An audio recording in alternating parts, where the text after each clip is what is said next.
ஆண்டவருக்கு நன்றியுடன் புகழ்ச்சி பாடல். சங்கீதம் 134. அல்லேலூயா.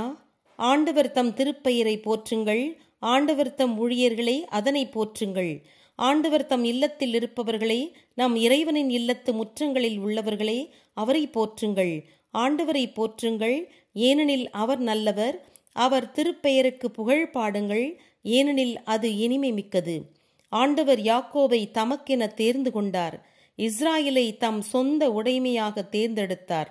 ஆண்டவர் உயர்ந்தவர், தேவர்கள் அனைவரையும் விட நம்மீது அதிகாரம் கொண்டவர். இதை நான் நன்கு அறிவேன். விண்ணிலும் மண்ணிலும் கடலிலும் நீர்த்திரளின் ஆழத்திலும் தாம் விரும்பியதையெல்லாம் அவர் செய்கின்றார். பூமியின் கடை எல்லையினின்று முகில்களை வரவழைக்கின்றார். மின்னல் மின்னி மழை பெய்யச் செய்கின்றார். பதுங்கியிருந்த இடத்தினின்று காற்றை வரவழைக்கின்றார். எகிப்தில் தலைப்பேரான அனைத்தையும் வதைத்தார். மனிதர்களையும் விலங்குகளையும் வதைத்தார். எகிப்தே, உன்னிடம் அவர் அருங்குறிகளையும் புதுமைகளையும் செய்தார். பார்வோனுக்கும் அவன் ஊழியருக்கும் எதிராக அவற்றை செய்தார். மக்கள் இனங்கள் பலவற்றை அவர் ஒடுக்கிவிட்டார். வலிமை மிக்க மன்னர்களை கொன்று குவித்தார். அமோரிய மன்னன் செகோனையும் பாசான் மன்னன் ஓக் என்பவனையும் கானான் நாட்டு மன்னர்களையும் அவர் வதைத்தொழித்தார்.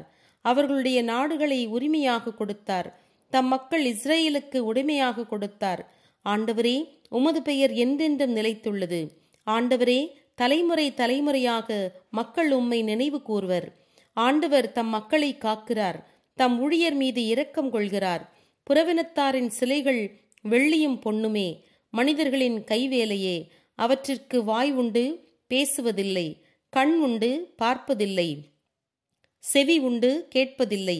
வாயில் அவற்றிற்கு மூச்சில்லை. அவற்றை செய்தவர்கள் அவற்றிற்கு ஒப்பாகின்றனர்.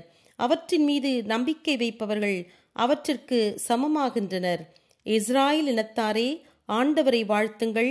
ஆரோனின் இனத்தாரே, ஆண்டவரை வாழ்த்துங்கள். லேவியின் இனத்தாரே, ஆண்டவரை வாழ்த்துங்கள். ஆண்டவருக்கு அஞ்சுவோரே, அவரை வாழ்த்துங்கள்.